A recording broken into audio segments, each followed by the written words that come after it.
बिस्मिल्लाहिर्रहमानिर्रहीम। ख्याल टीवी के मोअज़्ज़ज़ ख़वातीनो हज़रात अस्सलाम वालेकुम वरहमतुल्लाहि वबरकातुहू। मैं थोड़ा दोस्त मुहम्मद अली खिज़र, मेरे नाल ने भाई आरिफ साहब, इन्हों का ताल्लुक 36 SP पाक पतन शरीफ के नाल है और ये मेरे अच्छे दोस्त ने ये मैंने जनाब अज इन्होंने दावत वास्ते बुलाया इत्थे। इन्होंने मेरी बड़ी खिदमत की तो जो अज का व्लॉग है सारा वेखना है ताकि पूरा नज़ारा थोड़े नाल शेयर किया जा सके।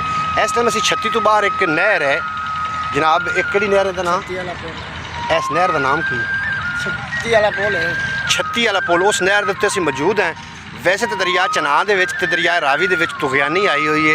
इंडिया ने जो पानी छड्डिया काफ़ी जनाब उत्थे जो नुकसान होए ने लोगों के 50 पिंड जिहड़े ने वो जनाब पानी के नज़र हो गए ने, लेकिन इन्हां नहरां दे विच पानी कोई नहीं। आओ तुहानूं जनाब पूरा नज़ारा चाहिए।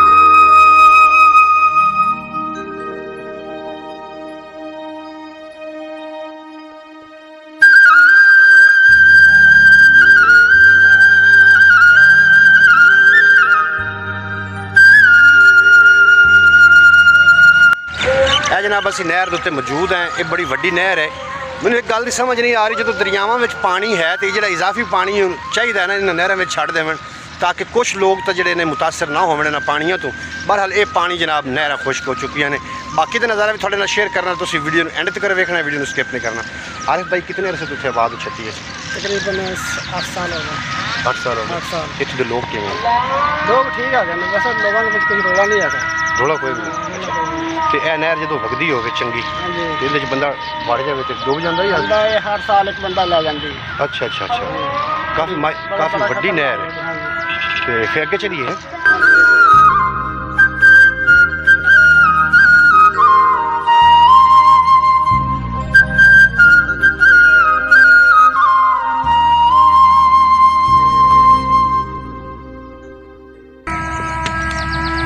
जी मुअज़्ज़ज़ नाज़रीन, साडा हुण जिहड़ा प्रोग्राम है ये पिछा साहिवाल नूं जाण दा है।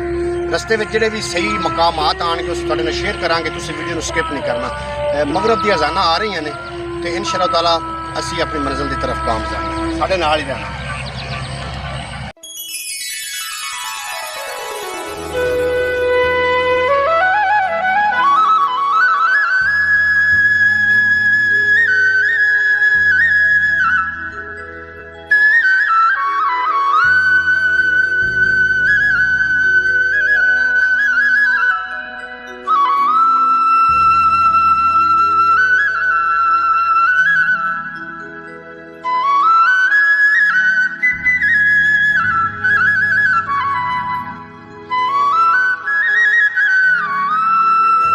मुअज़्ज़ज़ नाज़रीन, रात का टाइम हो चुका है।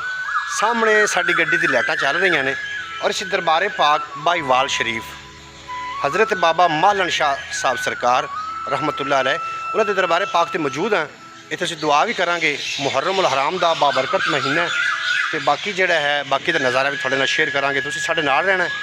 आरिफ भाई पहले कभी आए हो दरबार ते? नहीं, इस दरबार तो नहीं आया। इस दरबार का एक खासा है, पता है तुहानूं? नहीं जी।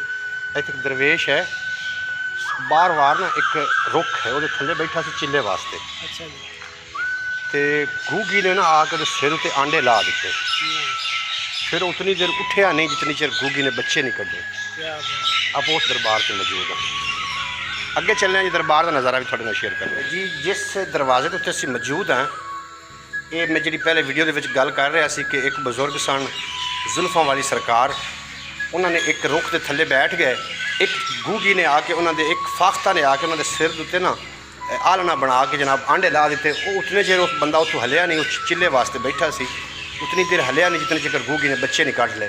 उन्होंने नाम है जी सखी बाबा मोहम्मद शाह जुल्फां वाली सरकार, उन्होंने दरबारे पा के। और बाकी बाबा मालन शाह साहब सरकार रहमतुल्लाह अलैह उन्होंने दरबार में थोड़ा ज़ियारत करवाई।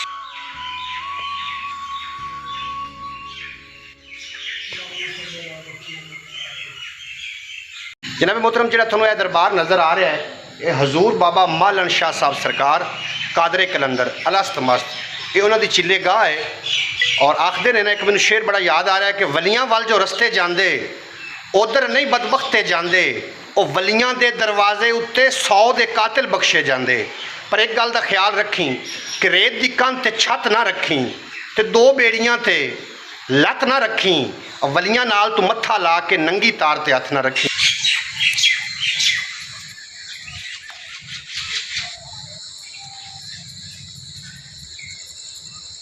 ਅੱਜ ਦਾ ਜਿਹੜਾ ਵਲੌਗ ਹੈ ਇਹ ਇੱਥੇ ਅਸੀਂ ਇਖਤਤਾਮ ਪਜ਼ੀਰ ਕਰ ਦੇਣਾ ਇਸ ਵਾਸਤੇ ਕਿ ਰਾਤ ਹੋ ਚੁੱਕੀ, ਹਨੇਰਾ ਵੀ ਬਹੁਤ ਹੋ ਚੁੱਕਾ ਹੈ। ਦੋ ਸ਼ੇਰਾਂ ਦੇ ਨਾਲ ਮੈਂ ਜਨਾਬ ਤੁਹਾਡੇ ਕੋਲ ਇਜਾਜ਼ਤ ਲਵਾਂਗਾ। ਮੁਹर्रम उल हराम ਦਾ ਬਾਬਰਕਤ ਮਹੀਨਾ ਹੈ ਔਰ इमाम हुसैन की बारगाह च दो शेर में पेश करके थोड़े को इजाजत लै लवांगा।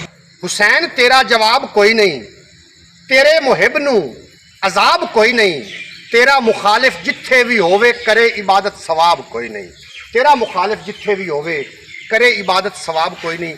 मुहर्रम उल हराम का बाबरकत महीना है, ये पंचतन पाक ने अपन शहादतां दे के दीन नू जनाब जिस तरीके नाल बचाया है, सानू चाहिए कि मुहर्रम उल हराम के इस खास दिनों के अंदर असी खास एहतमाम कर तो जनाब इस गलबात के नाल अपने दोस्त मुहम्मद अली खिजर नू दिओ इजाजत। मिलते हैं किसी नवे व्लॉग। थोड़ा तो मेरा रब रखा। पाकिस्तान जिंदाबाद, मेरे दोस्त पाइंदाबाद।